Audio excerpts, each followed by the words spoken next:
आप सुन रहे हैं सुहानी कहानी और आज मैं आपके लिए लेकर आई हूँ मुंशी प्रेमचंद की लिखी कहानी पूस की रात, जिसको लिया गया है उनके कहानी संग्रह मानसरोवर से। हल्कू ने आकर स्त्री से कहा, सहना आया है, लाओ जो रुपए रखे हैं उसे दे दूं, किसी तरह गला तो छूटे। मुन्नी झाड़ू लगा रही थी, पीछे फिरकर बोली, 3 ही तो रुपए हैं, दे दोगे तो कंबल कहाँ से आवेगा? माघ पूस की रात हार में कैसे कटेगी? उससे कह दो फसल पर दे देंगे, अभी नहीं है। हल्कू एक क्षण अनिश्चित दशा में खड़ा रहा। पूस सिर पर आ गया। कंबल के बिना हार में रात को वो किसी तरह नहीं जा सकता, मगर सहना मानेगा नहीं, घुड़कियां जमावेगा, गालियां देगा। बला से जाड़ों में मरेंगे, बला तो सिर से टल जाए। ये सोचता हुआ वो अपना भारी भरकम डील लिए हुए, जो उसके नाम को झूठ सिद्ध करता था, स्त्री के समीप आ गया और खुशामद करके बोला, ला दे, गला तो छूटे, कम्बल के लिए कोई दूसरा उपाय सोचूंगा। मुन्नी उसके पास से दूर हट गई और आंखें तरेरती हुई बोली, कर चुके दूसरा उपाय, जरा सुनूं तो कौन सा उपाय करोगे?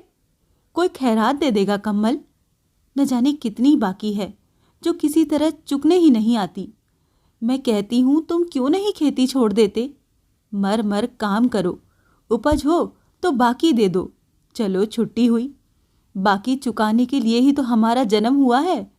पेट के लिए मजूरी करो, ऐसी खेती से बाज आए। ना, मैं रुपए न दूंगी, ना दूंगी। हल्कू उदास होकर बोला, तो क्या गाली खाऊं? मुन्नी ने तड़प कर कहा, गाली क्यों देगा? क्या उसका राज है? मगर ये कहने के साथ ही उसकी तनी हुई भौहें ढीली पड़ गईं। हल्कू के उस वाक्य में जो कठोर सत्य था, वो मानो एक भीषण जंतु की भांति उसे घूर रहा था। उसने जाकर आले पर से रुपए निकाले और लाकर हल्कू के हाथ पर रख दिए। फिर बोली, तुम छोड़ दो अब की से खेती, मजूरी में सुख से एक रोटी तो खाने को मिलेगी, किसी की धौंस तो न रहेगी। अच्छी खेती है, मजूरी करके लाओ, वो भी उसी में झोंक दो, उस पर धौंस। हल्कू ने रुपए लिए और इस तरह बाहर चला मानो अपना हृदय निकाल कर देने जा रहा हो। उसने मजूरी से एक एक पैसा काट कपट कर 3 रुपए कंबल के लिए जमा किए थे। वो आज निकले जा रहे थे। एक एक पग के साथ उसका मस्तक अपनी दीनता के भार से दबा जा रहा था। पूस की अंधेरी रात, आकाश पर तारे भी ठिठुरते हुए मालूम होते थे। हल्कू अपने खेत के किनारे ऊख के पत्तों की एक छतरी के नीचे बांस के खटोले पर अपनी पुरानी गाढ़े की चादर ओढ़े पड़ा कांप रहा था। खाट के नीचे उसका संगी कुत्ता जबरा पेट में मुंह डाले सर्दी से कूं कूं कर रहा था। 2 में से एक को भी नींद ना आती थी। हल्कू ने घुटनियों को गर्दन में चिपकाते हुए कहा, क्यों जबरा, झाड़ा लगता है? कहता तो था घर में पुआल पर लेटा रहे, तो यहाँ लेने क्या आया है? अब खाओ ठंड, मैं क्या करूं? जानते थे मैं यहाँ हलवा पूरी खाने आ रहा हूं, दौड़े दौड़े आगे आगे चले आए, अब रो नानी के नाम को। जबरा ने पड़े पड़े दुम हिलाई और अपनी कूं कूं को दीर्घ बनाता हुआ एक बार जम्हाई लेकर चुप हो गया। उसकी श्वान बुद्धि ने शायद ताड़ लिया, स्वामी को मेरी कूं कूं से नींद नहीं आ रही। हल्कू ने हाथ निकालकर जबरा की ठंडी पीठ सहलाते हुए कहा, कल से मत आना मेरे साथ, नहीं तो ठंडे हो जाओगे। ये रांड पछुआ न जाने कहाँ से बर्फ लिए आ रही है। उठूं, फिर एक चिलम भरूं, किसी तरह रात तो कटे। 8 चिलम तो पी चुका। ये खेती का मज़ा है। और एक एक भगवान ऐसे पड़े हैं जिनके पास जाड़ा जाए तो गर्मी से घबरा कर भागे। ये मोटे मोटे गद्दे, लिहाफ, कंबल, मजाल है जाड़े का गुजर हो जाए। तकदीर की खूबी, मजूरी हम करें, मज़ा दूसरे लूटें। हल्कू उठा, गड्ढे में से जरा सी आग निकालकर चिलम भरी। जबरा भी उठ बैठा। हल्कू ने चिलम पीते हुए कहा, पिएगा चिलम? जाड़ा तो क्या जाता है, जरा मन बदल जाता है। जबरा ने उसके मुंह की ओर प्रेम से छलकती हुई आंखों से देखा। आज और जाड़ा खा ले, कल से मैं यहाँ पुआल बिछा दूंगा, उसी में घुस कर बैठना, तब जाड़ा न लगेगा। जबरा ने अपने पंजे उसके घुटनों पर रख दिए और उसके मुंह के पास अपना मुंह ले गया। हल्कू को उसकी गर्म सांस लगी। चिलम पीकर हल्कू फिर लेटा और निश्चय करके लेटा कि चाहे कुछ हो अब की सो जाऊंगा। पर एक ही क्षण में उसके हृदय में कंपन होने लगा। कभी इस करवट लेटता, कभी उस करवट, पर जाड़ा किसी पिशाच की भांति उसकी छाती को दबाए हुए था। जब किसी तरह न रहा गया तो उसने जबरा को धीरे से उठाया और उसके सिर को थपथपाकर उसे अपनी गोद में सुला लिया। कुत्ते की देह से जाने कैसी दुर्गंध आ रही थी, पर वो उसे अपनी गोद में चिपटाए हुए ऐसे सुख का अनुभव कर रहा था जो इधर महीनों से उसे न मिला था। जबरा शायद ये समझ रहा था कि स्वर्ग यही है, और हल्कू की पवित्र आत्मा में तो उस कुत्ते के प्रति घृणा की गंध तक न थी। अपने किसी अभिन्न मित्र या भाई को भी वो इतनी ही तत्परता से गले लगाता। वो अपनी दीनता से आहत न था जिसने आज उसे इस दशा को पहुंचा दिया। नहीं, इस अनोखी मैत्री ने जैसे उसकी आत्मा के सब द्वार खोल दिए थे और उनका एक एक अणु प्रकाश से चमक रहा था। सहसा जबरा ने किसी जानवर की आहट पाई। इस विशेष आत्मीयता ने उसमें एक नई स्फूर्ति पैदा कर दी थी जो हवा के ठंडे झोंकों को तुच्छ समझती थी। वो झपट कर उठा और छपरी से बाहर आकर भौंकने लगा। हल्कू ने उसे कई बार चुमकार कर बुलाया, पर वो उसके पास न आया। हार में चारों तरफ दौड़ दौड़ कर भूंकता रहा। एक क्षण के लिए आ भी जाता तो तुरंत ही फिर दौड़ता। कर्तव्य उसके हृदय में अरमान की भांति ही उछल रहा था। 1 घंटा और गुजर गया। रात ने शीत को हवा से धधकाना शुरू किया। हल्कू उठ बैठा और दोनों घुटनों को छाती से मिलाकर सिर को उसमें छिपा लिया। फिर भी ठंड कम न हुई। ऐसा जान पड़ता था सारा रक्त जम गया है, धमनियों में रक्त की जगह हिम बह रहा है। उसने झुककर आकाश की ओर देखा। अभी कितनी रात बाकी है? सप्तऋषि अभी आकाश में आधे भी नहीं चढ़े। ऊपर आ जाएंगे तब कहीं सवेरा होगा। अभी पहर से ऊपर रात है। हल्कू के खेत से कोई एक गोली के टप्पे पर आमों का एक बाग था। पतझड़ शुरू हो गई थी। बाग में पत्तियों को ढेर लगा हुआ था। हल्कू ने सोचा, चलकर पत्तियां बटोरूं और उन्हें जलाकर खूब तापूं। रात को कोई मुझे पत्तियां बटोरते देख तो समझे भूत है। कौन जाने कोई जानवर ही छिपा बैठा हो। मगर अब तो बैठे रहा नहीं जाता।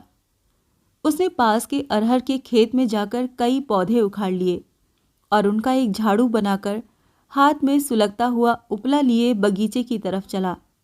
जबरा ने उसे आते देखा तो पास आया और दुम हिलाने लगा। हल्कू ने कहा, अब तो नहीं रहा जाता जबरू, चलो बगीचे में पत्तियां बटोर कर तापें। ठाटे हो जाएंगे तो फिर आकर सोएंगे, अभी तो बहुत रात है। जबरा ने कूं कूं करके सहमति प्रकट की और आगे आगे बगीचे की ओर चला। बगीचे में खूब अंधेरा छाया हुआ था और अंधकार में निर्दय पवन पत्तियों को कुचलता हुआ चला जाता था। वृक्षों से ओस की बूंदें टप टप नीचे टपक रही थीं।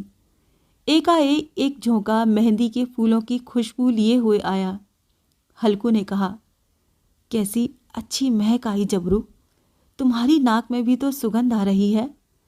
जबरा को कहीं जमीन पर एक हड्डी पड़ी मिल गई थी। उसे चिंचोड़ रहा था। हल्कू ने आग जमीन पर रख दी और पत्तियां बटोरने लगा। जरा देर में पत्तियों का ढेर लग गया। हाथ ठिठुरे जाते थे, नंगे पांव गले जाते थे और वो पत्तियों का पहाड़ खड़ा कर रहा था। इसी अलाव में वो ठंड को जलाकर भस्म कर देगा। थोड़ी देर में अलाव जल उठा। उसकी लौ ऊपर वाले वृक्ष की पत्तियों को छू छू कर भागने लगी। उस अस्थिर प्रकाश में बगीचे के विशाल वृक्ष ऐसे मालूम होते थे मानो उस अथाह अंधकार को अपने सिरों पर संभाले हुए हों। अंधकार के उस अनंत सागर में ये प्रकाश एक नौका के समान हिलता मचलता हुआ जान पड़ता था। हल्कू अलाव के सामने बैठा आग ताप रहा था। एक क्षण में उसने दोहर उतारकर बगल में दबा ली, दोनों पांव फैला दिए, मानो ठंड को ललकार रहा हो। तेरे जी में जो आए सो कर। ठंड की असीम शक्ति पर विजय पाकर वो विजय गर्व को हृदय में छिपा न सकता था। उसने जबरा से कहा, क्यों जब्बर, अब ठंड नहीं लग रही है? जब्बर ने कूं कूं करके मानो कहा, अब क्या ठंड लगती ही रहेगी? पहले से ये उपाय न सूझा, नहीं इतनी ठंड क्यों खाते? जब्बर ने पूंछ हिलाई। अच्छा आओ, इस अलाव को कूद कर पार करें, देखें कौन निकल जाता है। अगर जल गए बच्चा तो मैं दवा न करूंगा। जब्बर ने उस अग्नि राशि की ओर कातर नेत्रों से देखा। मुन्नी से कल न कह देना, नहीं तो लड़ाई करेगी। ये कहता हुआ वो उछला और उस अलाव के ऊपर से साफ निकल गया। पैरों में जरा लपट लगी, पर वो कोई बात न थी। जबरा आग के गिर्द घूमकर उसके पास आ खड़ा हुआ। हल्कू ने कहा, चलो चलो, ये सही नहीं, ऊपर से कूद कर आओ। वो फिर कूदा और अलाव के इस पार आ गया। पत्तियां जल चुकी थीं। बगीचे में फिर अंधेरा छा गया था। राख के नीचे कुछ कुछ आग बाकी थी, जो हवा का झोंका आ जाने पर जरा जाग उठती थी, पर एक क्षण में फिर आंखें बंद कर लेती थी। हल्कू ने फिर चादर ओढ़ ली और गरम राख के पास बैठा हुआ एक गीत गुनगुनाने लगा। उसके बदन में गर्मी आ गई थी, पर ज्यों-ज्यों शीत बढ़ती जाती थी, उसे आलस्य दबाए लेता था। जबरा जोर से भौंक कर खेत की ओर भागा। हल्कू को ऐसा मालूम हुआ कि जानवरों का एक झुंड खेत में आया है। शायद नील गायों का झुंड था। उनके कूदने दौड़ने की आवाज़ें साफ कान में आ रही थीं। फिर ऐसा मालूम हुआ कि खेत में चर रही हैं। उनके चबाने की आवाज़ चल चल सुनाई देने लगी। उसने दिल में कहा, नहीं, जबरा के होते कोई जानवर खेत में नहीं आ सकता, नोच ही डाले। मुझे भ्रम हो रहा है। कहाँ? अब तो कुछ सुनाई भी नहीं देता। मुझे भी कैसा धोखा हुआ। उसने जोर से आवाज लगाई, जबरा, जबरा। जबरा भूंकता रहा, उसके पास ना आया। फिर खेत के चरे जाने की आहट मिली। अब वो अपने को धोखा न दे सका। उसे अपनी जगह से हिलना जहर लग रहा था। कैसा दंदाया हुआ था। इस जाड़े पाले में खेत में जाना, जानवरों के पीछे दौड़ना असहाय जान पड़ा। वो अपनी जगह से न हिला। उसने जोर से आवाज लगाई, लियो, लियो, लियो। जबरा फिर भूंक उठा। जानवर खेत चर रहे थे। फसल तैयार है। कैसी अच्छी खेती थी, पर ये दुष्ट जानवर उसका सर्वनाश किए डालते हैं। हल्कू पक्का इरादा करके उठा और 2-3 कदम चला, पर एकाएक हवा का ऐसा ठंडा चुभने वाला बिच्छू के डंक का सा झोंका लगा कि वो फिर बुझते हुए अलाव के पास आ बैठा और राख को कुरेद कर अपनी ठंडी देह को गरमाने लगा। जबरा अपना गला फाड़े डालता था। नील गायें खेत का सफाया किए डालती थीं और हल्कू गरम राख के पास शांत बैठा हुआ था। अकर्मण्यता ने रस्सियों की भांति उसे चारों तरफ से जकड़ रखा था। उसी राख के पास गरम जमीन पर वो चादर ओढ़कर सो गया। सवेरे जब उसकी नींद खुली, तब चारों तरफ धूप फैल गई थी और मुन्नी कह रही थी, क्या आज सोते ही रहोगे? तुम यहां आकर रम गए और उधर सारा खेत चौपट हो गया। हल्कू ने उठकर कहा, क्या तू खेत से होकर आ रही है?